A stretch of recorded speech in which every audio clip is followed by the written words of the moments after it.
Assalamualaikum warahmatullahi wabarakatuh.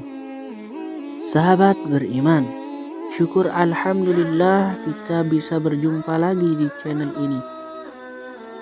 Puji syukur kehadirat Allah subhanahu wa ta'ala, dan sholawat serta salam selalu dan tetap tercurahkan ke junjungan kita Nabi besar Muhammad sallallahu alaihi wasallam. Allahumma salli ala sayyidina Muhammad wa ala ali sayyidina Muhammad. Harapan dan doa saya semoga saudaraku semuanya selalu diberikan kesehatan, dilapangkan rizkinya, diampuni noda dosanya, dan dipanjangkan umurnya. Amin, amin ya rabbal alamin. Setiap muslim pasti meyakini bahwa rezeki datangnya dari Allah subhanahu wa ta'ala, sebagaimana firman-Nya bahwa tidak ada suatu binatang melata pun di muka bumi ini melainkan Allah telah menjamin rezeki kepadanya. Namun bagaimana memperoleh rezeki kerap mengundang perbedaan pendapat dari banyak orang. Hal ini pernah menjadi perdebatan ulama besar Imam Malik dan Imam Syafi'i yang merupakan guru dan murid. Dikisahkan ketika dalam suatu majelis ilmu, Imam Malik yang merupakan guru dari Imam Syafi'i mengatakan rezeki itu datang tanpa sebab. Cukup bertawakal dengan benar, niscaya Allah subhanahu wa ta'ala akan memberikan rezeki. Melakukan yang menjadi bagianmu, selanjutnya biarkan Allah mengurus lainnya. Demikian pendapat Imam Malik. Menyandarkan pendapatnya itu berdasarkan sebuah hadis Rasulullah SAW. Andai kalian bertawakal kepada Allah Subhanahu wa ta'ala sebenar-benar tawakal, niscaya Allah akan memberikan rezeki kepada kalian, sebagaimana Dia memberikan rezeki kepada burung yang pergi dalam keadaan lapar lalu pulang dengan keadaan kenyang. Ternyata Imam Syafi'i memiliki pandangan lain. Beliau mengemukakan pendapat kepada sang guru, "Ya Syekh, andainya seekor burung tidak keluar dari sangkarnya, bagaimana mungkin ia akan mendapatkan rezeki?" kata Imam Syafi'i. Imam Syafi'i menyampaikan pendapat bahwa mendapatkan rezeki dibutuhkan usaha dan kerja keras. Rezeki tidak datang sendiri melainkan harus dicari dan didapatkan melalui sebuah usaha. Guru dan murid yang merupakan pendiri mazhab itu bersikukuh pada pendapatnya masing-masing, hingga suatu ketika Imam Syafi'i berjalan melihat serombongan orang sedang memanen buah anggur. Beliau pun ikut membantu mereka. Setelah pekerjaan selesai, Imam Syafi'i mendapat imbalan beberapa ikat anggur sebagai balas jasa. Imam Syafi'i senang bukan main.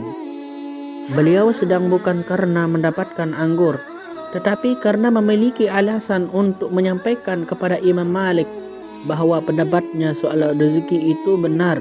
Dengan bergegas Imam Syafi'i menjumpai Imam Malik yang sedang duduk santai sambil menaruh seluruh anggur yang didapatnya. Imam Syafi'i menceritakan pengalamannya seraya berkata, "Seandainya saya tidak keluar pondok dan melakukan sesuatu, yakni membantu memanen, tentu saja anggur ini tidak akan pernah sampai di tangan saya." Mendengar itu Imam Malik tersenyum seraya mengambil anggur dan mencicipinya. Kemudian Imam Malik berucap pelan, "Sehari ini aku memang tidak keluar pondok, hanya mengambil tugas sebagai guru, dan sedikit berpikir alangkah nikmatnya dalam hari yang panas ini aku bisa menikmati anggur. Tiba-tiba engkau datang sambil membawakan seberapa anggur. Bukankah ini bagian dari rezeki yang datang tanpa sebab? Cukup dengan tawakal yang benar kepada Allah subhanahu wa ta'ala, niscaya Allah akan memberikan rezeki. Lakukan yang menjadi bagianmu, selanjutnya biarkan Allah yang mengurus lainnya," kata Imam Malik. Imam Syafi'i langsung tertawa mendengar penjelasan Imam Malik tersebut.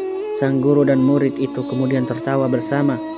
Begitulah dua imam mazhab mengambil dua hukum berbeda dari hadis yang sama.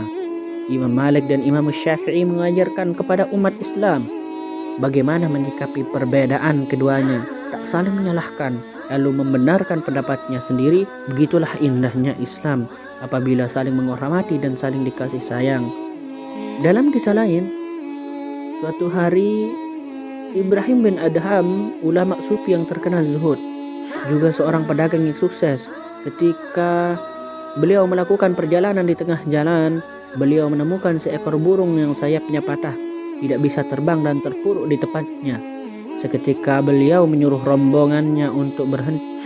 Demi Allah, aku mau melihat akankah ada burung yang mendatanginya membawa makanan, atau akankah dia mati, ucap beliau.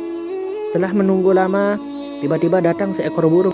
Lalu dia menempelkan paruhnya ke paruh burung yang sakit itu. Lalu dia memberikannya makan. Sontak saja Ibrahim bin Adham langsung berikrar bahwa ia akan meninggalkan dagangannya dan duduk tenang di rumahnya dengan terus beribadah kepada Allah Subhanahu wa taala. Sebab ia telah menyaksikan sifat maha dermawannya Allah Subhanahu wa taala dan pemberian rezekinya tanpa diduga-duga. Kemudian kabar itu didengar oleh Imam Shibli, seorang sufi yang zuhud juga pada masanya. Lalu beliau mendatangi Ibrahim bin Adham dan berkata, "Kenapa kamu meninggalkan daganganmu dan duduk di rumahmu seperti ini?" Ibrahim bin Adham menceritakan kisah yang dialaminya tentang perihal burung itu. Lalu Imam Shibli menjawab dengan ucapan yang mengena, "Hai Ibrahim, kenapa engkau malah memilih menjadi burung yang lemah itu, bukan memilih menjadi burung yang membawakannya makan?" Mungkin yang dimaksud oleh Imam Ash-Shibli adalah hadis Nabi yang diriwayatkan dari Abu Hurairah radhiyallahu anhu. Seseorang mukmin yang kuat atau mampu lebih baik dan lebih Allah suka daripada seorang mukmin yang lemah. Terkait mengenai rezeki ini, ulama besar Mesir yakni Syekh Mutawalli Asy-Sya'rawi pernah berkata, tubuh harus tetap berusaha tanpa menyerah, tapi hati selalu tawakal, yakni pasrah kepada Allah Subhanahu wa taala. Allahu